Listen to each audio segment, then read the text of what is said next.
Hello everyone welcome back to our YouTube channel Punjabi estate union. So ਅੱਜ ਆਪਣੀ CDP ਦੀ class ਹੈ ਜਿਸ ਦੇ ਵਿੱਚ ਆਪਾਂ ਕਰਾਂਗੇ ਸੋਸ਼ਲਾਈਜੇਸ਼ਨ ਦੇ ਬਾਰੇ। ਸੋਸ਼ਲਾਈਜੇਸ਼ਨ ਪ੍ਰੋਸੈਸ ਤੋਂ ਕੀ ਮਤਲਬ ਹੈ?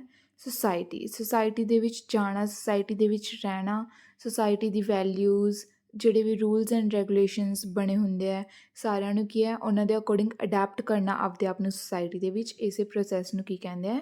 ਸੋਸ਼ਲਾਈਜੇਸ਼ਨ ਕਹਿੰਦੇ ਆ। ਠੀਕ ਹੈ। Every society has its own codes of conduct, rules and regulations, norms and values। ਹੁਣ ਆਪਾਂ ਨੂੰ ਇਹ ਹਰ ਇੱਕ ਨੂੰ ਪਤਾ ਨਾ ਕਿ ਹਰ ਇੱਕ ਸੁਸਾਇਟੀ ਦੇ ਆਪਣੇ ਅਲੱਗ-ਅਲੱਗ ਰੂਲਸ ਐਂਡ ਰੈਗੂਲੇਸ਼ਨਸ ਹੁੰਦੇ ਆ, ਆਪਣੇ ਅਲੱਗ-ਅਲੱਗ ਕਲਚਰ ਹੁੰਦਾ ਹੈ। ਠੀਕ ਹੈ। ਤਾਂ ਉਵੇਂ ਹਰ ਇੱਕ ਸੁਸਾਇਟੀ ਦਾ ਕਲਚਰ ਅਲੱਗ ਹੁੰਦਾ ਹੈ ਅਤੇ ਉਸ ਕਲਚਰ ਦੇ ਅਕੋਰਡਿੰਗ ਆਪਦੇ ਆਪ ਨੂੰ ਅਡੈਪਟ ਕਰਨਾ, ਆਪਦੇ ਆਪ ਨੂੰ ਐਡਜਸਟ ਕਰਨਾ ਕੀ ਪ੍ਰੋਸੈਸ ਹੁੰਦੀ ਹੈ ਉਹ ਸੋਸ਼ਲਾਈਜੇਸ਼ਨ ਪ੍ਰੋਸੈਸ ਕਹਿੰਦੇ ਆ। ਠੀਕ ਹੈ। Every culture clearly demarcates the acceptable and unacceptable behavior in different social context। ਹੁਣ ਸਾਰੇ ਕਲਚਰਸ ਦਾ ਕੀ ਹੈ ਆਪਣੇ ਅਲੱਗ-ਅਲੱਗ ਰੂਲਸ ਹੁੰਦੇ ਆ। ਜਿਵੇਂ ਇੱਕ ਸੁਸਾਇਟੀ ਹੈ, ਨੇਬਰਹੁੱਡ ਆਪਾਂ ਕਹਿ ਸਕਦੇ ਹਾਂ, ਹੈ ਨਾ। ਹਰ ਇੱਕ ਨੇਬਰਹੁੱਡ ਦੇ ਕੀ ਆ ਆਪਣੀ ਅਲੱਗ-ਅਲੱਗ ਕਲਚਰ ਹੁੰਦੇ ਆ। ਕੋਈ ਹਿੰਦੂ ਹੈ, ਕੋਈ ਸਿੱਖ ਹੈ, ਕੋਈ ਮੁਸਲਿਮ ਹੈ।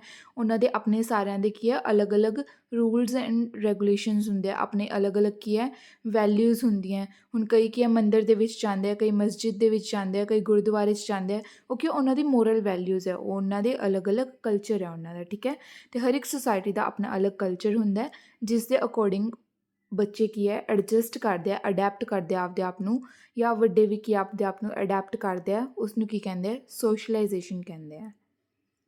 ਹੁਣ ਆਪਾਂ ਪੜ੍ਹਦੇ ਹਾਂ what is socialisation. Socialisation is the process for internalizing the norms and ideologies of the society।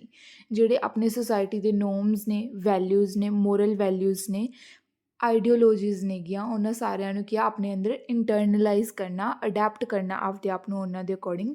ਉਸ ਪ੍ਰੋਸੈਸ ਨੂੰ ਕੀ ਕਹਿੰਦੇ ਆ? ਸੋਸ਼ਲਾਈਜੇਸ਼ਨ ਕਹਿੰਦੇ ਆ। This process works at two different levels, one within the individual which is called internalisation. ਹੁਣ ਇਹ ਜਿਹੜੀ process ਹੈ ਸੋਸ਼ਲਾਈਜੇਸ਼ਨ ਦੀ, ਇਸਦੇ ਕੀ ਦੋ ਡਿਫਰੈਂਟ ਲੈਵਲਸ ਹੁੰਦੇ ਆ। ਫਸਟ ਲੈਵਲ ਕੀ ਹੁੰਦਾ? ਇੰਡੀਵਿਜੂਅਲ, ਜਿਹੜਾ ਕੀ ਹੈ ਇਹਨਾਂ ਚੀਜ਼ਾਂ ਨੂੰ ਆਪਦੇ ਅੰਦਰ ਇੰਟਰਨਲਾਈਜ਼ ਕਰ ਰਿਹਾ, ਆਪਦੇ ਆਪ ਨੂੰ ਅਡੈਪਟ ਕਰ ਰਿਹਾ ਇਹਨਾਂ ਦੇ ਅਕੋਰਡਿੰਗ, ਮੋਰਲ ਵੈਲਿਊਜ਼ ਦੇ ਅਕੋਰਡਿੰਗ, ਕਲਚਰ ਦੇ ਅਕੋਰਡਿੰਗ। ਅਤੇ ਸੈਕਿੰਡ ਲੈਵਲ ਕਿਹੜਾ ਹੈਗਾ? ਜਿਨ੍ਹਾਂ ਦੇ ਅਕੋਰਡਿੰਗ ਉਹ ਬੱਚਾ ਕੀ ਹੈ ਆਪਦੇ ਆਪ ਨੂੰ ਅਡੈਪਟ ਕਰ ਰਿਹਾ ਹੈ। ਠੀਕ ਹੈ। ਚਾਹੇ ਉਹ ਉਹਨਾਂ ਦੀ ਫੈਮਿਲੀ ਹੋ ਗਈ, ਸੁਸਾਇਟੀ ਹੋ ਗਈ, ਜਾਂ ਜੋ ਵੀ ਹੈ, ਉਹ ਕੀ ਹੈ ਸੈਕਿੰਡ ਲੈਵਲ ਦੇ ਵਿੱਚ ਆ ਜਾਂਦੇ ਆ। ਹੁਣ ਦੇਖਦੇ ਹਾਂ ਫੀਚਰਸ ਆਫ ਸੋਸ਼ਲਾਈਜੇਸ਼ਨ। ਸੋਸ਼ਲਾਈਜੇਸ਼ਨ ਦੇ ਫੀਚਰਸ ਕੀ ਕੀ ਨੇ? ਫਸਟ ਹੈ ਇਨਕਲਕੇਟਸ ਬੇਸਿਕ ਡਿਸਿਪਲਿਨ। ਜਿਹੜਾ ਸੁਸਾਇਟੀ ਦੇ ਵਿੱਚ ਡਿਸਿਪਲਿਨ ਹੈ ਮੇਨਟੇਨ ਰਹਿੰਦਾ ਹੈ। ਠੀਕ ਹੈ। Helps to control human behaviour. Human ਨੇ ਕਿਵੇਂ ਬਿਹੇਵ ਕਰਨਾ ਹੈ। ਠੀਕ ਹੈ। ਕੋਈ ਵੀ ਪਰਸਨ ਹੈ ਉਹਨੇ ਕਿਵੇਂ ਬਿਹੇਵ ਕਰਨਾ ਹੈ ਸੋਸਾਇਟੀ ਦੇ ਵਿੱਚ, ਸੋਸ਼ਲਾਈਜੇਸ਼ਨ ਤੋਂ ਹੀ ਬੰਦਾ ਸਿੱਖਦਾ ਹੈ।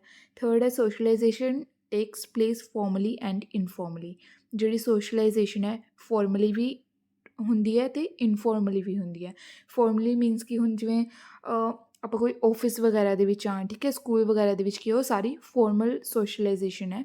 ਬਟ ਇਨਫੋਰਮਲ ਸੋਸ਼ਲਾਈਜੇਸ਼ਨ ਮੀਨਸ ਕਿ ਆਪਣੇ ਨੇਬਰਹੁੱਡ ਦੇ ਵਿੱਚ, ਆਪਣੀ ਫੈਮਿਲੀ ਦੇ ਵਿੱਚ, ਰਿਲੇਟਿਵਸ ਦੇ ਵਿੱਚ ਸਾਰੀ ਕੀ ਹੈ ਇਨਫੋਰਮਲ ਸੋਸ਼ਲਾਈਜੇਸ਼ਨ ਹੁੰਦੀ ਹੈ। ਫੋਰਥ ਹੈ socialisation is continuous process which goes on through out life. ਜਿਹੜੀ ਸੋਸ਼ਲਾਈਜੇਸ਼ਨ ਹੈ ਉਹ ਕਿ ਇੱਕ ਕੰਟੀਨਿਊਸ ਪ੍ਰੋਸੈਸ ਹੈ ਜਿਹੜਾ ਕੀ ਹੈ ਬੱਚੇ ਦੇ ਬਰਥ ਤੋਂ ਲੈ ਕੇ ਥਰੂ ਆਊਟ ਲਾਈਫ ਚੱਲਦਾ ਹੀ ਰਹਿੰਦਾ ਹੈ। ਜਦੋਂ ਬੱਚੇ ਦਾ ਬਰਥ ਹੁੰਦਾ ਫੈਮਿਲੀ ਦੇ ਵਿੱਚ ਆਉਂਦਾ, ਠੀਕ ਹੈ, ਉਦੋਂ ਵੀ ਕੀ ਹੈ ਉਹਦੇ ਵਾਸਤੇ ਜਿਹੜੀ ਫੈਮਿਲੀ ਹੈ ਉਹ ਕੀ ਸੁਸਾਇਟੀ ਦਾ ਹੀ ਇੱਕ ਰੂਪ ਹੁੰਦਾ ਜਿਸ ਦੇ ਵਿੱਚ ਕੀ ਉਹ ਬੱਚਾ ਸਭ ਤੋਂ ਪਹਿਲਾਂ ਸੋਸ਼ਲਾਈਜ਼ ਕਰਦਾ। ਅਤੇ ਉਸ ਤੋਂ ਫੈਮਿਲੀ ਤੋਂ ਬਾਅਦ ਕੀ ਹੈ ਨੇਬਰਹੁੱਡ ਦੇ ਵਿੱਚ, ਸੁਸਾਇਟੀ ਦੇ ਵਿੱਚ, ਸਕੂਲਸ ਦੇ ਵਿੱਚ, ਫਰੈਂਡਸ ਦੇ ਵਿੱਚ ਸਾਰੇ ਕੀ ਹੈ ਉਹ ਅੱਗੇ ਅੱਗੇ ਸੋਸ਼ਲਾਈਜੇਸ਼ਨ ਹੁੰਦੀ ਜਾਂਦੀ ਹੈ ਪ੍ਰੋਸੈਸ। ਠੀਕ ਹੈ। Types of socialisation. First type ਕੀ ਹੈ ਸੋਸ਼ਲਾਈਜੇਸ਼ਨ ਦੀ? Primary socialisation. ਠੀਕ ਹੈ। ਸੈਕਿੰਡ ਹੈ ਸੈਕੰਡਰੀ ਸੋਸ਼ਲਾਈਜੇਸ਼ਨ। ਪ੍ਰਾਇਮਰੀ ਸੋਸ਼ਲਾਈਜੇਸ਼ਨ ਤੋਂ ਕੀ ਮਤਲਬ ਹੈ? ਜਿੱਥੋਂ ਬੱਚੇ ਦੀ ਸੁਸਾਇਟੀ ਸਟਾਰਟ ਹੁੰਦੀ ਹੈ, ਜਿੱਥੋਂ ਬੱਚਾ ਸੁਸਾਇਟੀ ਦੇ ਵਿੱਚ ਅਡੈਪਟ ਕਰਨਾ ਸਭ ਤੋਂ ਪਹਿਲਾਂ ਸਿੱਖਦਾ। Primary means first. ਠੀਕ ਹੈ। ਸਭ ਤੋਂ ਪਹਿਲਾਂ ਸਿੱਖਦਾ ਹੈ। ਕਿੱਥੋਂ ਸਟਾਰਟ ਹੁੰਦੀ ਹੈ ਉਹਦੀ ਸੋਸ਼ਲਾਈਜੇਸ਼ਨ? ਫੈਮਿਲੀ ਤੋਂ। ਠੀਕ ਹੈ। Primary socialisation takes place in the initial years of ones life starting from childhood. ਹੁਣ ਜਦੋਂ ਬੱਚੇ ਦਾ ਬਰਥ ਹੁੰਦਾ ਹੈ, ਠੀਕ ਹੈ, ਉਹ ਸਭ ਤੋਂ ਪਹਿਲਾਂ ਫੈਮਿਲੀ ਦੇ ਵਿੱਚ ਹੀ ਆਉਂਦਾ ਹੈ, ਘਰ ਹੀ ਆਉਂਦਾ ਹੈ। ਉਹਨੂੰ ਕੀ ਹੈ ਅਲੱਗ-ਅਲੱਗ ਲੋਕ ਦਿਖਦੇ ਹੈ, ਉਹਦੇ ਪੇਰੈਂਟਸ ਦਿਖਦੇ ਹੈ, ਦਾਦਾ ਦਾਦੀ ਦਿਖਦੇ ਹੈ, ਚਾਚਾ ਚਾਚੀ ਦਿਖਦੇ ਹੈ, ਤਾਂ ਉੱਥੋਂ ਹੀ ਉਹਦੀ ਕੀ ਹੈ ਸੋਸ਼ਲਾਈਜੇਸ਼ਨ ਸਟਾਰਟ ਹੋ ਜਾਂਦੀ ਹੈ। In primary socialisation First, the identity of a person is formed and then secondary socialization supports it. ਹੁਣ ਪ੍ਰਾਇਮਰੀ ਸੋਸ਼ਲਾਈਜੇਸ਼ਨ ਦੇ ਵਿੱਚ ਕੀ ਹੈ, ਇਸ ਤੋਂ ਹੀ ਕੀ ਹੈ, ਬੱਚੇ ਦੀ ਜਿਹੜੀ ਪਰਸਨੈਲਿਟੀ ਹੈ ਉਹ ਫੋਰਮ ਹੁੰਦੀ ਹੈ। ਬੱਚੇ ਦੇ ਵਿੱਚ ਜਿਹੜੀ ਬੇਸਿਕ ਮੈਨਰਸ ਹੁੰਦੇ ਹੈ, ਬੇਸਿਕ ਮੋਰਲ ਵੈਲਿਊਜ਼ ਹੁੰਦੀਆਂ, ਘਰੋਂ ਹੀ ਸਿੱਖਦਾ ਹੈ ਬੱਚਾ, ਹੈ ਨਾ। ਘਰੋਂ ਹੀ ਸਭ ਤੋਂ ਪਹਿਲਾਂ ਉਹਦੇ ਪੇਰੈਂਟਸ ਕਿ ਉਹਨੂੰ ABC ਸਿਖਾਉਂਦੇ ਹੈ, ਉਹਨੂੰ ਉੱਠਣਾ ਬੈਠਣਾ ਸਿਖਾਉਂਦੇ ਆ। ਤਾਂ ਸਭ ਤੋਂ ਪਹਿਲਾਂ ਜਿਹੜੇ ਆਪਣੇ ਬੇਸਿਕ ਮੋਰਲਸ ਹੁੰਦੇ ਆ, ਕਿੱਥੋਂ ਸਿੱਖਦਾ ਬੱਚਾ, ਘਰੋਂ ਹੀ ਸਿੱਖਦਾ। ਉਹ ਤੋਂ ਬਾਅਦ ਜਿਹੜੀ ਸੈਕੰਡਰੀ ਸੋਸ਼ਲਾਈਜੇਸ਼ਨ ਹੁੰਦੀ ਹੈ ਉਹ ਕੀ ਹੈ, ਉਸ ਬਿਹੇਵੀਅਰ ਨੂੰ ਅੱਗੇ ਸਪੋਰਟ ਕਰਦੀ ਹੈ, ਉਸ ਨੂੰ ਹੋਰ ਅੱਗੇ ਵਧਾਉਂਦੇ ਹੈ, ਠੀਕ ਹੈ। ਸੈਕੰਡਰੀ ਸੋਸ਼ਲਾਈਜੇਸ਼ਨ ਦੇ ਵਿੱਚ ਕੀ ਆ ਜਾਂਦਾ ਹੈ, refers to the socialization that takes place throughout one's lifetime and keeps on changing as one's encounters new groups that require additional socialization। ਹੁਣ ਜਿਹੜੀ ਸੈਕੰਡਰੀ ਸੋਸ਼ਲਾਈਜੇਸ਼ਨ ਹੈ ਇਹ ਕਿ ਥਰੂ ਆਊਟ ਲਾਈਫ ਚੱਲਦੀ ਹੀ ਰਹਿੰਦੀ ਹੈ। ਪ੍ਰਾਇਮਰੀ ਸੋਸ਼ਲਾਈਜੇਸ਼ਨ ਕੀ ਸੀ, family, ਉੱਥੋਂ ਕੀ ਹੈ ਸੋਸ਼ਲਾਈਜੇਸ਼ਨ ਸਟਾਰਟ ਹੋਈ ਸੀ। ਬਟ ਫੈਮਿਲੀ ਤੋਂ ਬਾਅਦ ਜਦੋਂ ਬੱਚਾ ਕੀ ਹੈ ਆਂਢ ਗੁਆਂਢ ਦੇ ਵਿੱਚ ਜਾਂਦਾ ਹੈ, ਸਕੂਲ ਦੇ ਵਿੱਚ ਜਾਂਦਾ ਹੈ, ਠੀਕ ਹੈ, ਤਾਂ ਉੱਥੋਂ ਕੀ ਹੈ ਸੈਕੰਡਰੀ ਸੋਸ਼ਲਾਈਜੇਸ਼ਨ ਸਟਾਰਟ ਹੋ ਜਾਂਦੀ ਹੈ। ਅਤੇ ਬੱਚਾ ਜਦੋਂ ਸਕੂਲ ਤੋਂ ਬਾਅਦ ਕਾਲਜ ਦੇ ਵਿੱਚ ਜਾਂਦਾ ਹੈ, ਆਫਿਸਿਸ ਦੇ ਵਿੱਚ ਜਾਂਦਾ ਹੈ, ਠੀਕ ਹੈ, ਕੰਮਕਾਰ ਕਰਦਾ ਅੱਗੇ, ਜਿੰਨੇ ਵੀ ਲੋਕਾਂ ਨੂੰ ਮਿਲਦਾ ਸਾਰਾ ਕੀ ਹੈ ਸੈਕੰਡਰੀ ਸੋਸ਼ਲਾਈਜੇਸ਼ਨ ਦੇ ਵਿੱਚ ਹੀ ਆਉਂਦਾ ਹੈ, ਠੀਕ ਹੈ। ਏਜੰਟਸ ਆਫ ਸੋਸ਼ਲਾਈਜੇਸ਼ਨ ਕੀ ਹੈ, ਸੋਸ਼ਲਾਈਜੇਸ਼ਨ ਕਿੱਥੋਂ ਕਿੱਥੋਂ ਹੋ ਸਕਦੀ ਹੈ। ਹੁਣ ਜੋ ਵੀ ਆਪਾਂ ਸੁਸਾਇਟੀ ਦੇ ਵਿੱਚ ਮਿਲਦੇ ਹਾਂ, ਕੋਈ ਵੀ ਆਪਣੇ ਫਰੈਂਡਸ ਹੋ ਗਏ, ਕਲਾਸਮੇਟਸ ਹੋ ਗਏ, ਸਾਰੇ ਕੀ ਸੁਸਾਇਟੀ ਦਾ ਹੀ ਪਾਰਟ ਨੇ। ਤਾਂ ਸੋਸ਼ਲਾਈਜੇਸ਼ਨ ਸਟਾਰਟ ਕਿੱਥੋਂ ਹੁੰਦੀ ਹੈ, ਸਭ ਤੋਂ ਪਹਿਲਾਂ ਫੈਮਿਲੀ ਤੋਂ, ਠੀਕ ਹੈ। ਪ੍ਰਾਇਮਰੀ ਸੋਸ਼ਲਾਈਜੇਸ਼ਨ ਕੀ ਸੀ, ਆਪਣੀ ਫੈਮਿਲੀ ਸੀ ਨਾ। ਤਾਂ ਫੈਮਿਲੀ ਏਜੰਟਸ ਪੁੱਛਿਆਗਾ ਕਿ ਸੋਸ਼ਲਾਈਜੇਸ਼ਨ ਕਿੱਥੋਂ ਕਿੱਥੋਂ ਹੁੰਦੀ ਹੈ। ਫੈਮਿਲੀ ਤੋਂ ਹੁੰਦੀ ਹੈ, ਪੀਅਰ ਗਰੁੱਪਸ ਤੋਂ ਹੁੰਦੀ ਹੈ। ਪੀਅਰ ਗਰੁੱਪਸ ਮੀਨਸ ਕਿ ਜਿਹੜੇ ਆਪਣੇ ਕਲਾਸਮੇਟਸ ਹੋ ਗਏ ਜਾਂ ਫਿਰ ਗਰੁੱਪਸ ਦੇ ਵਿੱਚ ਜਿਹੜੇ ਵੀ ਕਿ ਆਪਣੇ ਨਾਲ ਸਟੱਡੀ ਕਰਦੇ ਆ, ਠੀਕ ਹੈ। ਐਜੂਕੇਸ਼ਨ ਮੀਨਸ ਕਿ ਸਕੂਲ ਵਗੈਰਾ, ਕਾਲਜਿਸ ਵਗੈਰਾ। ਮੀਡੀਆ ਮੀਨਸ ਕਿ ਹੁਣ ਜਿਵੇਂ TV 'ਤੇ ਕਾਰਟੂਨਸ ਵਗੈਰਾ ਦੇਖਦੇ ਆ ਬੱਚੇ, ਹੈ ਨਾ। ਅਗਰ ਕੋਈ ਨਿਊਜ਼ ਵਗੈਰਾ ਸੁਣਦੇ ਆ ਤਾਂ ਉਹ ਸਾਰਾ ਕੀ ਹੈ ਸੋਸ਼ਲ ਮੀਡੀਆ ਹੋ ਗਿਆ, ਤਾਂ ਉਹ ਸਾਰਾ ਕੀ ਹੈ ਮੀਡੀਆ ਦੇ ਵਿੱਚ ਆ ਜਾਏਗਾ। ਰਿਲੀਜ਼ਨ ਤੋਂ ਵੀ ਬੱਚੇ ਕੀ ਹੈ ਸੋਸ਼ਲਾਈਜ਼ ਕਰਦੇ ਆ। ਪੀਅਰ ਗਰੁੱਪਸ ਉਹੀ ਸੇਮ ਆ ਗਿਆ। Economic status, laws of a society, neighbourhood, language, media. ਹੁਣ ਮੀਡੀਆ ਦੇ ਵਿੱਚ ਕੀ ਹੈ ਐਕਟਿਵ ਏਜੰਟਸ ਵੀ ਹੁੰਦੇ ਆ, ਪੈਸਿਵ ਏਜੰਟਸ ਵੀ ਹੁੰਦੇ ਆ। ਐਕਟਿਵ ਏਜੰਟਸ ਮੀਨਸ ਕਿ ਜਿਹੜੇ ਬੱਚੇ 'ਤੇ ਡਾਇਰੈਕਟਲੀ ਇਫੈਕਟ ਕਰਦੇ ਆ, ਬੱਚੇ ਨੂੰ ਡਾਇਰੈਕਟਲੀ ਇਫੈਕਟ ਕਰਦੇ ਹੈਗੇ, ਉਹ ਕੀ ਹੋ ਗਏ ਐਕਟਿਵ ਏਜੰਟਸ ਹੋ ਗਏ। ਅਤੇ ਪੈਸਿਵ ਏਜੰਟਸ ਕਿਹੜੇ ਹੋ ਗਏ, ਜਿਹੜੀ ਮਾਸ ਮੀਡੀਆ, ਸੋਸ਼ਲ ਮੀਡੀਆ ਕੀ ਹੈ ਬੱਚੇ ਨੂੰ ਇਨਡਾਇਰੈਕਟਲੀ ਇਫੈਕਟ ਕਰ ਰਹੀ ਹੈ, ਠੀਕ ਹੈ। ਬੱਚਾ ਕੁਛ ਦੇਖ ਕੇ, ਦੋ ਜਣਿਆਂ ਦੀ ਕੋਈ ਗੱਲ ਹੋ ਰਹੀ ਹੈ, ਉਹਨੂੰ ਸੁਣ ਕੇ ਬੱਚਾ ਸਿੱਖ ਰਿਹਾ ਹੈ, ਤਾਂ ਉਹ ਕੀ ਹੈ ਪੈਸਿਵ ਏਜੰਟਸ ਹੋ ਗਏ। ਬਟ ਅਗਰ ਬੱਚੇ ਦੇ ਖੁਦ ਦੇ ਨਾਲ ਐਕਸਪੀਰੀਅੰਸ ਹੋ ਰਿਹਾ ਤਾਂ ਉਹ ਕੀ ਹੈ ਐਕਟਿਵ ਏਜੰਟ ਹੋ ਗਿਆ ਸੋਸ਼ਲਾਈਜੇਸ਼ਨ ਦਾ। ਹੁਣ ਇੰਪੋਰਟੈਂਸ ਕੀ ਹੈ ਸੋਸ਼ਲਾਈਜੇਸ਼ਨ ਦੀ, ਹੈਪੀਨੈਸ, ਬੱਚਾ ਕੀ ਹੈ ਖੁਸ਼ ਰਹਿੰਦਾ। ਅਗਰ ਬੱਚੇ ਦੇ ਫਰੈਂਡਸ ਹੋਣਗੇ, ਬੱਚਾ ਸੁਸਾਇਟੀ ਦੇ ਵਿੱਚ ਵਧੀਆ ਰਹੇਗਾ, ਤਾਂ ਆਪਣੇ ਕੀ ਹੈ ਆਪਣੇ ਇਮੋਸ਼ਨਸ ਬੱਚਾ ਐਕਸਪ੍ਰੈਸ ਕਰ ਸਕਦਾ ਹੈ ਨਾ। ਤਾਂ ਬੱਚਾ ਕੀ ਖੁਸ਼ ਰਹੇਗਾ। ਮੋਰਲ ਵੈਲਿਊਜ਼ ਆਉਂਦੀ ਹੈ ਬੱਚੇ ਦੇ ਵਿੱਚ, ਕੋਆਪਰੇਸ਼ਨ ਆਉਂਦੀ ਹੈ, ਟੋਲਰੈਂਸ ਆਉਂਦੀ ਹੈ। ਟੋਲਰੈਂਸ ਹੁਣ ਆਪਾਂ ਕਿਤੇ ਕਿਤੇ ਆਪਾਂ ਨੂੰ ਕੀ ਟੋਲਰੇਟ ਵੀ ਕਰਨਾ ਪੈਂਦਾ ਹੈ ਨਾ, ਆਪਣੇ ਗੁੱਸੇ ਨੂੰ ਕੰਟਰੋਲ ਕਰਨਾ ਪੈਂਦਾ, ਆਪਣੇ ਇਮੋਸ਼ਨਸ ਨੂੰ ਕੰਟਰੋਲ ਕਰਨਾ ਪੈਂਦਾ, ਕੋਆਪਰੇਟ ਕਰਨਾ ਪੈਂਦਾ। ਤਾਂ ਉਹ ਸਾਰਾ ਬੱਚਾ ਕੀ ਸੁਸਾਇਟੀ ਤੋਂ ਹੀ ਸਿੱਖਦਾ ਹੈ। ਅੱਗੇ ਆ ਗਈਆਂ ਆਪਣੀਆਂ ਥਿਊਰੀਜ਼ ਸੋਸ਼ਲਾਈਜੇਸ਼ਨ ਦੀਆਂ। ਫਸਟ ਥਿਊਰੀ ਆਪਣੀ ਯੂਰੀ ਬ੍ਰੌਨਫਨ-ਬ੍ਰੇਨਰ ਦੀ ਇਕੋਲੋਜੀਕਲ ਸਿਸਟਮ ਥਿਊਰੀ, ਠੀਕ ਹੈ। ਇਸ ਥਿਊਰੀ ਦੇ ਵਿੱਚ ਕੀ ਦੱਸਿਆ ਹੋਇਆ ਹੈ ਇਹਨਾਂ ਨੇ ਕਿ ਜਿਹੜਾ ਇਕੋਲੋਜੀਕਲ ਸਿਸਟਮ ਹੈ ਆਪਣਾ ਇਨਵਾਇਰਮੈਂਟ ਹੈ, ਉਹ ਅਗਰ ਚੇਂਜ ਹੁੰਦਾ ਹੈ ਤਾਂ ਬੱਚੇ ਉੱਪਰ ਕੀ ਇਫੈਕਟ ਪੈਂਦਾ ਹੈ, ਠੀਕ ਹੈ। ਇਨਵਾਇਰਮੈਂਟ ਦੇ ਚੇਂਜ ਦੇ ਨਾਲ ਬੱਚੇ ਦੇ ਇਨਵਾਇਰਮੈਂਟ ਦੇ ਰਿਲੇਸ਼ਨ ਦੇ ਵਿੱਚ ਕੀ ਇਫੈਕਟ ਪੈਂਦਾ ਹੈ, ਕੀ ਫ਼ਰਕ ਪੈਂਦਾ ਹੈ, ਉਹ ਆਪਾਂ ਇਸ ਥਿਊਰੀ ਦੇ ਵਿੱਚ ਪੜ੍ਹਦੇ ਹਾਂ, ਠੀਕ ਹੈ। ਇਸ ਥਿਊਰੀ ਦੇ ਕੀ ਹੈ 5 ਫੈਕਟਰ ਦਿੱਤੇ ਹੋਏ ਹੈ। ਫਸਟ ਫੈਕਟਰ ਕੀ ਹੈ ਆਪਣਾ micro system, second is meso system, third is exo system, fourth is macro system and fifth is chrono system, ਠੀਕ ਹੈ। ਹੁਣ ਸਭ ਤੋਂ ਫਸਟ ਕੀ ਹੈ ਆਪਣਾ ਮਾਈਕਰੋ ਸਿਸਟਮ। ਜਿਵੇਂ ਸੋਸ਼ਲਾਈਜੇਸ਼ਨ ਸਟਾਰਟ ਕਿੱਥੋਂ ਹੁੰਦੀ ਸੀ, ਫੈਮਿਲੀ ਤੋਂ। ਤਾਂ ਸਭ ਤੋਂ ਮਾਈਕਰੋ ਸਿਸਟਮ ਮਤਲਬ ਕਿ ਸਭ ਤੋਂ ਵੱਧ ਬੱਚੇ ਨੂੰ ਡਾਇਰੈਕਟਲੀ ਅਫੈਕਟ ਕੌਣ ਕਰੂਗਾ, ਬੱਚੇ ਦੀ ਫੈਮਿਲੀ ਅਫੈਕਟ ਕਰੂਗੀ, ਹੈ ਨਾ।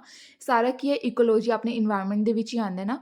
ਤਾਂ ਸਭ ਤੋਂ ਫਸਟ 'ਤੇ ਅਗਰ ਕਿਸੇ ਨੂੰ ਕੁਝ ਹੋ ਰਿਹਾ ਹੈ, ਠੀਕ ਹੈ, ਬੱਚੇ ਦੀ ਫੈਮਿਲੀ ਦੇ ਵਿੱਚ ਕਿਸੇ ਨੂੰ ਕੁਝ ਹੋ ਰਿਹਾ ਹੈ ਜਾਂ ਬੱਚੇ ਦੀ ਫੈਮਿਲੀ ਦੇ ਵਿੱਚ ਕੋਈ ਪ੍ਰੋਬਲਮ ਆ ਰਹੀ ਹੈ, ਤਾਂ ਬੱਚੇ ਨੂੰ ਕੀ ਹੈ ਡਾਇਰੈਕਟਲੀ ਅਫੈਕਟ ਸਭ ਤੋਂ ਵੱਧ ਉਹਦੀ ਫੈਮਿਲੀ ਕਰੇਗੀ, ਠੀਕ ਹੈ।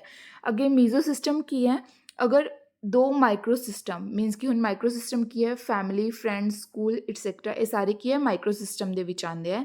ਤਾਂ ਹੁਣ ਅਗਰ 2 ਮਾਈਕਰੋ ਸਿਸਟਮ ਦਾ ਆਪਸ ਦੇ ਵਿੱਚ ਰਿਲੇਸ਼ਨ ਦੇ ਵਿੱਚ ਕੋਈ ਵੀ ਦਿੱਕਤ ਆ ਰਹੀ ਹੈ ਜਾਂ ਕਿਵੇਂ ਦਾ ਹੈ ਰਿਲੇਸ਼ਨ, ਉਹ ਸਾਰੇ ਕਿਹਦੇ ਵਿੱਚ ਆਉਣਗੇ ਮੀਜ਼ੋ ਸਿਸਟਮ ਦੇ ਵਿੱਚ ਆਏਗਾ। ਆਪਾਂ ਅੱਗੇ ਦੇਖਦੇ ਹਾਂ ਮਾਈਕਰੋ ਸਿਸਟਮ ਕੀ ਹੈ, the immediate relationship of a child with his family, friends, siblings and teachers lies hair.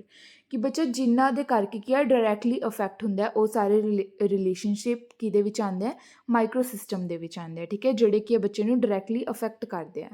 The better interaction with this agencies will bring the healthy development of a child. ਅਗਰ ਇਹਨਾਂ ਸਾਰਿਆਂ ਦੇ ਨਾਲ ਕੀ ਹੈ ਬੱਚੇ ਦਾ relationship ਵਧੀਆ ਹੋਏਗਾ, ਇਫੈਕਟਿਵ ਹੋਏਗਾ, ਤਾਂ ਇਹਦੇ ਨਾਲ ਕੀ ਹੈ ਬੱਚਾ ਜ਼ਿਆਦਾ ਵਧੀਆ ਤਰੀਕੇ ਨਾਲ ਡਿਵੈਲਪ ਹੋ ਸਕਦਾ ਹੈ, ਠੀਕ ਹੈ। ਅਗਰ ਬੱਚਾ ਖੁਸ਼ ਹੋਏਗਾ ਇਹਨਾਂ ਸਾਰਿਆਂ ਨਾਲ, ਰਿਲੇਸ਼ਨ ਵਧੀਆ ਹੋਏਗਾ, ਤਾਂ ਕੀ ਹੈ ਬੱਚੇ ਦੀ ਡਿਵੈਲਪਮੈਂਟ ਫਾਸਟ ਹੋਏਗੀ, ਵਧੀਆ ਹੋਏਗੀ। ਹੁਣ ਅੱਗੇ ਮੀਜ਼ੋ ਸਿਸਟਮ ਅਤੇ ਮਾਈਕਰੋ ਸਿਸਟਮ ਦੇ ਵਿੱਚ ਕੌਣ ਕੌਣ ਆਉਂਦਾ ਹੈ, family, friends, siblings, teachers et cetera, ਜਿਹਦੇ ਨਾਲ ਵੀ ਬੱਚਾ ਕੀ ਹੈ ਡਾਇਰੈਕਟਲੀ ਅਫੈਕਟ ਹੁੰਦਾ ਹੈ। Second is mesosystem. Here the interaction between the microsystems comes such as relationship between one's family and teachers, relationship between the child's friends and family, etc. ਹੁਣ meso system ਦੇ ਵਿੱਚ ਕੀ ਆਉਂਦਾ ਹੈ, ਅਗਰ ਦੋ ਮਾਈਕਰੋ ਸਿਸਟਮ ਦਾ ਆਪਸ ਦੇ ਵਿੱਚ ਰਿਲੇਸ਼ਨ ਵੀ ਕੀ ਹੈ ਬੱਚੇ ਨੂੰ ਇਫੈਕਟ ਕਰਦਾ ਹੈ। ਹੁਣ ਜਿਵੇਂ ਮਾਈਕਰੋ ਸਿਸਟਮ ਦੇ ਵਿੱਚ ਕੀ ਹੈ ਫੈਮਿਲੀ, ਫਰੈਂਡਸ, ਸਿਬਲਿੰਗਸ, ਟੀਚਰਸ, ਹੈ ਨਾ। ਅਗਰ ਫੈਮਿਲੀ ਅਤੇ ਟੀਚਰਸ ਦਾ ਜਿਹੜਾ ਰਿਲੇਸ਼ਨ ਹੈ ਉਹ ਵਧੀਆ ਹੋਏਗਾ, ਹੈਲਦੀ ਰਿਲੇਸ਼ਨ ਹੋਏਗਾ, ਮੀਨਸ ਕਿ ਅਗਰ ਪੀਟੀਐਮ ਹੈ, ਠੀਕ ਹੈ, ਅਗਰ ਘਰ ਵਾਲੇ ਸ਼ਿਕਾਇਤ ਕਰ ਰਿਹਾ ਬੱਚੇ ਦੀ ਜਾਂ ਟੀਚਰਸ ਸ਼ਿਕਾਇਤ ਕਰ ਰਿਹਾ, ਤਾਂ ਕਿ ਇੱਕ ਰਿਲੇਸ਼ਨਸ਼ਿਪ ਵਧੀਆ ਨਹੀਂ ਰਹੇਗਾ, ਹੈ ਨਾ, ਜਿਸ ਦੇ ਨਾਲ ਕਿ ਬੱਚਾ ਅਫੈਕਟ ਹੋਏਗਾ। ਬਟ ਅਗਰ ਕੀ ਹੈ ਪੇਰੈਂਟਸ ਜਾਂ ਬੱਚੇ ਦੇ ਫਰੈਂਡਸ ਦੇ ਨਾਲ ਰਿਲੇਸ਼ਨ ਵਧੀਆ ਹੈ, ਠੀਕ ਹੈ, ਆਪਸ ਦੇ ਵਿੱਚ ਜਾਣਦੇ ਆ, ਗੱਲਬਾਤ ਕਰਦੇ ਆ, ਤਾਂ ਉਹ ਕੀ ਹੈ ਹੈਲਦੀ ਬੱਚਾ ਡਿਵੈਲਪ ਕਰ ਸਕੇਗਾ, ਠੀਕ ਹੈ। ਅਗਰ ਦੋ ਮਾਈਕਰੋ ਸਿਸਟਮ ਦਾ ਰਿਲੇਸ਼ਨ ਵਧੀਆ ਹੈ ਤਾਂ ਉਹ ਕਿਹਦੇ ਵਿੱਚ ਆਏਗਾ, ਮੀਜ਼ੋ ਸਿਸਟਮ ਦੇ ਵਿੱਚ ਆਏਗਾ। ਥਰਡ 'ਤੇ ਕੀ ਆਪਣਾ ਐਗਜ਼ੋ ਸਿਸਟਮ। ਐਗਜ਼ੋ ਮੀਨਸ ਕਿ ਆਪਾਂ ਕਹਿ ਦਿੰਦੇ ਹਾਂ ਐਕਸਟਰਾ, ਹੈ ਨਾ, ਬਾਹਰ ਵਾਲਾ, ਜਿਸ ਦੇ ਨਾਲ ਕੀ ਹੈ ਬੱਚਾ ਇਨਡਾਇਰੈਕਟਲੀ ਅਫੈਕਟ ਹੋਏਗਾ ਬੱਚੇ ਨੂੰ। ਹੁਣ ਡਾਇਰੈਕਟਲੀ ਅਫੈਕਟ ਕਿਤੋਂ ਹੋ ਰਿਹਾ ਸੀ ਬੱਚਾ, ਮਾਈਕਰੋ ਸਿਸਟਮ ਤੋਂ। ਮੀਜ਼ੋ ਸਿਸਟਮ ਦੇ ਵਿੱਚ ਕੀ ਆ ਜਾਂਦਾ ਸੀ, ਦੋ ਮਾਈਕਰੋ ਸਿਸਟਮ ਦਾ ਆਪਸ ਦੇ ਵਿੱਚ ਰਿਲੇਸ਼ਨ ਕਿਹਦੇ ਵਿੱਚ ਆ ਜਾਂਦਾ ਸੀ, ਮੀਜ਼ੋ ਸਿਸਟਮ ਦੇ ਵਿੱਚ ਆ ਜਾਂਦਾ ਸੀ। ਥਰਡ ਕੀ ਆਪਣਾ ਐਗਜ਼ੋ ਸਿਸਟਮ, ਜਿਹਦੇ ਤੋਂ ਬੱਚਾ ਕੀ ਹੈ ਇਨਡਾਇਰੈਕਟਲੀ ਅਫੈਕਟ ਹੋਏਗਾ, ਠੀਕ ਹੈ। In the exosystem children do not play active role but they are indirectly influenced by the consequences happening in their environment. ਹੁਣ ਇਸ ਦੇ ਵਿੱਚ ਕੀ ਹੈ ਬੱਚਾ ਖੁਦ ਐਕਟਿਵ ਰੋਲ ਨਹੀਂ ਲਏਗਾ, ਮਤਲਬ ਬੱਚਾ ਖੁਦ ਕੁਛ ਨਹੀਂ ਕਰੇਗਾ, ਬਟ ਉਹ ਕੀ ਹੈ ਇਨਡਾਇਰੈਕਟਲੀ ਅਫੈਕਟ ਹੋਏਗਾ, ਠੀਕ ਹੈ। ਅਗਰ ਉਸਦੀ ਕੁਛ ਫੈਮਿਲੀ ਦੀ ਜੋਬ ਦੇ ਵਿੱਚ, ਉਹਦੇ ਪੇਰੈਂਟਸ ਦੀ ਜੋਬ ਦੇ ਵਿੱਚ, ਠੀਕ ਹੈ, ਕੋਈ ਰਿਲੇਟਿਵਸ ਦੇ ਵਿੱਚ ਕੀ ਹੈ ਕੋਈ ਵੀ ਪ੍ਰੋਬਲਮ ਆ ਰਹੀ ਹੈ, ਤਾਂ ਬੱਚਾ ਇਨਡਾਇਰੈਕਟਲੀ ਅਫੈਕਟ ਹੋਏਗਾ ਉਹਨਾਂ ਚੀਜ਼ਾਂ ਤੋਂ। फोर्थ की अपना macro system cultural context come as at this level such as one's country, society, economic status, laws, etc. ਹੁਣ ਮੈਕਰੋ ਸਿਸਟਮ ਦੇ ਵਿੱਚ ਕੀ ਆਏਗਾ ਆਪਣਾ ਕਲਚਰ, ਠੀਕ ਹੈ, ਸੁਸਾਇਟੀ, ਸਾਰਾ ਕਿਹਦੇ ਵਿੱਚ ਆਏਗਾ, ਇਸ ਸਿਸਟਮ ਦੇ ਵਿੱਚ ਆਏਗਾ। ਅਗਰ ਕਲਚਰ ਚੇਂਜ ਹੋਏਗਾ, ਸੁਸਾਇਟੀ ਦੇ ਵਿੱਚ ਕੋਈ ਚੇਂਜਿਸ ਆਉਣਗੀਆਂ, ਲੋਜ਼ ਦੇ ਵਿੱਚ ਕੋਈ ਚੇਂਜਿਸ ਆਉਣਗੀਆਂ, ਉਸ ਤੋਂ ਵੀ ਕੀ ਆ ਬੱਚਾ ਅਫੈਕਟ ਹੋਏਗਾ। Chrono system, the changes that happens over the period of one's lifetime lies at this level such as socio-historic perspectives। ਹੁਣ ਇਸ ਦੇ ਵਿੱਚ ਕੀ ਹੈ ਬੱਚੇ ਦੀ ਪੂਰੀ ਲਾਈਫ ਟਾਈਮ ਤੱਕ ਜੋ ਵੀ ਚੇਂਜਸ ਆਉਣਗੇ ਜਨਰੇਸ਼ਨ ਦੇ ਵਿੱਚ, ਠੀਕ ਹੈ। ਅਗਰ ਬੱਚੇ ਜਿਵੇਂ ਕੀ ਹੈ ਇੰਟਰਨੈਟ, ਹੁਣ ਪਹਿਲਾਂ ਇੰਟਰਨੈਟ ਨਹੀਂ ਹੁੰਦਾ ਸੀ, ਹੈ ਨਾ, ਹੁਣ ਕੀ ਹੈ ਇੰਟਰਨੈਟ ਹੁੰਦਾ, ਹੁਣ ਤਾਂ 5G ਵੀ ਆ ਚੁੱਕਿਆ ਹੈ, ਠੀਕ ਹੈ। ਵੂਮਨ ਦੇ ਵਿੱਚ ਜੋ ਵੀ ਚੇਂਜਿਸ ਆ ਰਹੀਆਂ ਨੇਗੀਆਂ, ਮੀਨਸ ਕਿ ਪਹਿਲਾਂ ਕੀ ਹੈ ਵੂਮਨਸ ਨੂੰ ਇੰਨਾ ਬਾਹਰ ਕੱਢਦੇ ਨਹੀਂ ਸੀਗੇ, ਬਟ ਹੁਣ ਕੀ ਹੈ ਵੂਮਨ ਖੁਦ ਵੀ ਕੰਮ ਕਰ ਰਹੀਆਂ ਨੇ, ਜੋਬਸ ਕਰ ਰਹੀਆਂ ਨੇ, ਤਾਂ ਜੋ ਵੀ ਚੇਂਜਿਸ ਆ ਰਹੇ ਨੇ, ਹੈ ਨਾ, ਆਪਣੇ ਕਲਚਰ ਦੇ ਵਿੱਚ, ਆਪਣੀ ਸੁਸਾਇਟੀ ਦੇ ਵਿੱਚ, ਉਹ ਸਾਰਾ ਕਿਹਦੇ ਵਿੱਚ ਆ ਜਾਏਗਾ, ਕਰੋਨੋ ਸਿਸਟਮ ਦੇ ਵਿੱਚ ਆ ਜਾਏਗਾ। ਹੁਣ ਸੈਕਿੰਡ ਥਿਊਰੀ ਆਪਣੀ ਲੁਕਿੰਗ ਗਲਾਸ ਸੈਲਫ ਥਿਊਰੀ, ਠੀਕ ਹੈ। ਇਹ ਕਿਹਨੇ ਦਿੱਤੀ ਸੀ, C.H. ਕੂਲੇ ਨੇ ਦਿੱਤੀ ਸੀ। ਇਹਨਾਂ ਨੇ ਕੀ ਕਿਹਾ ਸੀ, I am not what I think I am, ਕਿ ਮੈਂ ਉਹ ਨਹੀਂ ਹਾਂ ਜੋ ਮੈਂ ਸੋਚਦਾ ਮੈਂ ਹੈਗਾ, and I am not what you think I M, ਅਤੇ ਮੈਂ ਉਹ ਵੀ ਨਹੀਂ ਹਾਂ ਜੋ ਤੁਸੀਂ ਸੋਚਦੇ ਹੋ ਕਿ ਮੈਂ ਹਾਂ। I am what I think you think I M, ਮੈਂ ਕੀ ਹਾਂ, ਮੇਰੀ ਪਰਸਨੈਲਿਟੀ ਕੀ ਹੈ, ਜੋ ਮੈਂ ਸੋਚ ਰਿਹਾ ਕਿ ਤੁਸੀਂ ਕੀ ਸੋਚ ਰਹੇ ਹੋ ਮੇਰੇ ਬਾਰੇ, ਹੈ ਨਾ। ਹੁਣ ਆਪਣੇ ਨਾਲ ਆਈ ਹੁੰਦਾ ਨਾ, ਹੁਣ ਜਿਵੇਂ ਆਪਾਂ ਕੀ ਹੈ ਬਿਲਕੁਲ ਰੈਡੀ ਹੋ ਕੇ ਕੀ ਹੈ ਕੋਈ ਵੀ ਵਿਆਹ ਸ਼ਾਦੀ ਦੇ ਵਿੱਚ ਜਾਣਾ ਹੈਗਾ, ਅਤੇ ਆਪਾਂ ਕੀ ਹੈ ਬਿਲਕੁਲ ਆਪਦੇ ਵੱਲੋਂ ਬਿਲਕੁਲ ਪ੍ਰੋਪਰ ਤਿਆਰ ਹੋਇਆਂਗੇ, ਬਟ ਆਪਾਂ ਕੀ ਹੈ ਬਾਹਰ ਅਗਰ ਗਏ, ਠੀਕ ਹੈ, ਕੁਛ 4-5 ਲੋਕ ਨੇ ਉਹ ਆਪਣੇ ਵੱਲ ਦੇਖ ਰਹੇ ਨੇ, ਤਾਂ ਆਪਾਂ ਕੀ ਸੋਚਦੇ ਹਾਂ ਕਿ ਹਾਂ ਉਹ ਕੀ ਸੋਚ ਰਹੇ ਨੇ ਆਪਣੇ ਬਾਰੇ, ਹੈ ਨਾ। ਤਾਂ ਜੋ ਉਹ ਸੋਚ ਰਹੇ ਨੇ, ਜੋ ਆਪਾਂ ਨੂੰ ਲੱਗਦਾ ਕਿ ਉਹ ਸੋਚ ਰਹੇ ਨੇ ਆਪਣੇ ਬਾਰੇ, ਆਪਾਂ ਨੂੰ ਉਹੀ ਲੱਗਦਾ ਕਿ ਸ਼ਾਇਦ ਆਪਾਂ ਉਵੇਂ ਹੀ ਲੱਗ ਰਿਹਾ, ਹੈ ਨਾ। ਤਾਂ ਉਰੇ ਉਹੀ ਚੀਜ਼ ਕਹਿ ਰਿਹਾ ਉਹ ਕਿ ਮੈਂ ਉਹ ਨਹੀਂ ਹਾਂ ਜੋ ਮੈਂ ਸੋਚ ਰਿਹਾ। ਹੁਣ ਆਪਾਂ ਨੂੰ ਲੱਗਦਾ ਕਿ ਹਾਂ ਆਪਾਂ ਵਧੀਆ ਲੱਗ ਰਿਹਾ, ਬਟ ਆਪਣੇ ਦਿਮਾਗ ਦੇ ਵਿੱਚ ਨਾ ਕਿਤੇ ਹੁੰਦਾ ਕਿ ਹਾਂ ਉਹ ਬੰਦਾ ਐਵੇਂ ਦੇਖ ਰਿਹਾ ਤਾਂ ਪਤਾ ਨਹੀਂ ਕੀ ਸੋਚ ਰਿਹਾ। ਤਾਂ ਉਹ ਕੀ ਕਹਿ ਰਿਹਾ ਹੈਗਾ, C.H. ਕੂਲੇ ਕੀ ਕਹਿ ਰਹੇ ਨੇ, ਚਾਰਲਸ ਹੋਟਨ ਕੂਲੇ ਕੀ ਕਹਿ ਰਹੇ ਨੇ ਕਿ ਮੈਂ ਉਹ ਨਹੀਂ ਹਾਂ ਜੋ ਮੈਂ ਸੋਚ ਰਿਹਾ ਮੈਂ ਹਾਂ, ਨਾ ਹੀ ਮੈਂ ਉਹ ਹਾਂ ਜੋ ਤੁਸੀਂ ਸੋਚ ਰਹੇ ਹੋ। ਹੁਣ ਕੋਈ ਕੀ ਸੋਚ ਰਿਹਾ ਆਪਣੇ ਬਾਰੇ ਆਪਾਂ ਨੂੰ ਨਹੀਂ ਪਤਾ ਨਾ, ਆਪਾਂ ਸਿਰਫ ਕੀ ਆਪਣਾ ਗੈਸ ਲਗਾ ਰਹੇ ਹਾਂ। ਤਾਂ ਮੈਂ ਉਹ ਵੀ ਨਹੀਂ ਹਾਂ ਜੋ ਤੁਸੀਂ ਸੋਚ ਰਹੇ ਹੋ, ਬਟ ਮੈਂ ਕੀ ਹਾਂ ਜੋ ਮੈਨੂੰ ਲੱਗ ਰਿਹਾ ਕਿ ਤੁਸੀਂ ਕੀ ਸੋਚ ਰਹੇ ਹੋ, ਠੀਕ ਹੈ। It suggest that self concept is build not in solitude but rather within social settings. ਹੁਣ ਇਸ ਤੋਂ ਕੀ ਪਤਾ ਲੱਗਦਾ ਕਿ ਜਿਹੜਾ ਸੈਲਫ ਕੰਸੈਪਟ ਹੈ, ਆਪਣੀ ਜਿਹੜੀ ਸੈਲਫ ਪਰਸਨੈਲਿਟੀ ਹੈ, ਉਹ ਸਿਰਫ ਆਪਣੇ ਇਕੱਲੇ ਦੇ ਨਾਲ ਹੀ ਨਹੀਂ ਬਣਦੀ, ਠੀਕ ਹੈ, ਬਲਕਿ ਕਿਹਦੇ ਨਾਲ ਬਣਦੀ ਹੈ, ਸੁਸਾਇਟੀ ਦੇ ਨਾਲ ਬਣਦੀ ਹੈ। ਸੁਸਾਇਟੀ ਦੇ ਵਿੱਚ ਰਹਿ ਕੇ ਆਪਣੀ ਪਰਸਨੈਲਿਟੀ ਬਣਦੀ ਹੈ। ਹੁਣ ਆਪਣਾ ਕੰਸੈਪਟ ਕੀ ਹੈ looking glass self theory the? A person's identity is developed based on his or her understanding of how others perceive him or her। ਹੁਣ ਇਹਦੇ ਵਿੱਚ ਜਿਹੜੀ ਬੰਦੇ ਦੀ ਪਰਸਨੈਲਿਟੀ ਹੈ, ਆਈਡੈਂਟਿਟੀ ਹੈ, ਉਹ ਕਿਵੇਂ ਫੋਰਮ ਹੁੰਦੀ ਹੈ, ਕਿਵੇਂ ਬਣਦੀ ਹੈ, ਉਹਦੀ ਸਮਝ ਨੂੰ ਲੈ ਕੇ ਕਿ ਉਹ ਕਿਵੇਂ ਸੋਚ ਰਿਹਾ ਕਿ ਜਿਹੜਾ ਦੂਜਾ ਬੰਦਾ ਹੈ ਉਹਨੂੰ ਕਿਵੇਂ ਸਮਝ ਰਿਹਾ ਹੈ ਨਾ। Here we can say society works as a mirror. ਹੁਣ ਆਪਣੀ ਜਿਹੜੀ ਪਰਸਨੈਲਿਟੀ ਹੈ, ਆਪਾਂ ਕੀ ਹੈ ਦੂਜੇ ਦੀ ਸਮਝ ਦੇ ਵਿੱਚ ਦੇਖਦੇ ਹਾਂ, ਹੈ ਨਾ, ਕਿ ਹਾਂ ਉਹ ਕੀ ਸੋਚ ਰਿਹਾ। ਤਾਂ ਜਿਹੜਾ ਦੂਜਾ ਬੰਦਾ ਹੈ, ਜਿਹੜੀ ਸੁਸਾਇਟੀ ਹੈ, ਉਹ ਕੀ ਹੈ, ਐਜ਼ ਅ ਮਿਰਰ ਕੰਮ ਕਰਦੀ ਹੈ, ਠੀਕ ਹੈ। That is why it is being cold looking glass self theory. ਤਾਂ ਹੀ ਇਸ ਥਿਊਰੀ ਨੂੰ ਕੀ ਕਿਹਾ ਜਾਂਦਾ ਹੈ, ਲੁਕਿੰਗ ਗਲਾਸ ਸੈਲਫ, ਕਿਉਂਕਿ ਆਪਾਂ ਸੁਸਾਇਟੀ ਦੇ ਵਿੱਚ ਦੇਖ ਰਹੇ ਹਾਂ ਕਿ ਹਾਂ ਇਹ ਆਪਾਂ ਨੂੰ ਕਿਵੇਂ ਸਮਝ ਰਹੇ ਨੇ, ਕਿਵੇਂ ਦੇਖ ਰਹੇ ਨੇ, ਹੈ ਨਾ। ਸੁਸਾਇਟੀ ਕੀ ਹੈ, ਇੱਕ ਮਿਰਰ ਹੈ ਜਿਸ ਦੇ ਵਿੱਚ ਆਪਾਂ ਖੁਦ ਨੂੰ ਦੇਖ ਰਹੇ ਹਾਂ। ਤਾਂ ਉਹ ਕੀ ਹੈ, looking glass self theory. Ourself is constructed on the basis of our interactions with these three aspects। ਹੁਣ ਜਿਹੜਾ ਆਪਣੀ ਆਈਡੈਂਟਿਟੀ ਆ, ਆਪਣੀ ਪਰਸਨੈਲਿਟੀ ਹੈ, ਕਿਵੇਂ ਫੋਰਮ ਹੁੰਦੀ ਹੈ। We imagine how we must appear to others. ਆਪਾਂ ਸੋਚਦੇ ਹਾਂ ਕਿ ਹਾਂ ਆਪਾਂ ਕਿਵੇਂ ਲੱਗਾਂਗੇ ਦੂਜਿਆਂ ਨੂੰ, ਹੈ ਨਾ, ਕਿਵੇਂ ਲੱਗਾਂਗੇ ਸੁਸਾਇਟੀ ਨੂੰ। We imagine the judgement of that appearance. ਪਹਿਲਾਂ ਹੁਣ ਆਪਾਂ ਆਪਣੇ ਦਿਮਾਗ ਦੇ ਵਿੱਚ ਕੀ ਹੈ, ਜਜਮੈਂਟ ਬਣਾਉਂਦੇ ਹਾਂ ਕਿ ਹਾਂ ਆਪਾਂ ਕਿਵੇਂ ਲੱਗਾਂਗੇ, ਐਵੇਂ ਲੱਗਾਂਗੇ, ਵਧੀਆ ਲੱਗਾਂਗੇ ਜਾਂ ਬੁਰੇ ਲੱਗਾਂਗੇ, ਕਿਵੇਂ ਲੱਗਾਂਗੇ। We develop ourself through the judgement of others. ਅਤੇ ਹੁਣ ਜੋ ਆਪਾਂ ਸੋਚ ਰਹੇ ਹਾਂ ਕਿ ਹਾਂ ਉਹ ਜਿਹੜੀ ਸੁਸਾਇਟੀ ਆ ਆਪਾਂ ਨੂੰ ਕਿਵੇਂ ਪਰਸੀਵ ਕਰੇਗੀ, ਕਿਵੇਂ ਸੋਚੇਗੀ, ਹੈ ਨਾ, ਅਤੇ ਉਸ ਦੇ ਥਰੂ ਹੀ ਆਪਾਂ ਕੀ ਆਪਣੇ ਵਿੱਚ ਡਿਵੈਲਪਮੈਂਟ ਕਰਦੇ ਹਾਂ। ਉਸ ਦੇ ਥਰੂ ਹੀ ਉਸ ਤੋਂ ਬਾਅਦ ਹੀ ਕੀ ਆ ਆਪਾਂ ਹੋਰ ਜ਼ਿਆਦਾ ਵਧੀਆ ਬਣਨ ਦੀ ਕੋਸ਼ਿਸ਼ ਕਰਦੇ ਹਾਂ, ਆਪਣੇ ਅੰਦਰ ਡਿਵੈਲਪਮੈਂਟ ਕਰਦੇ ਹਾਂ, ਠੀਕ ਹੈ।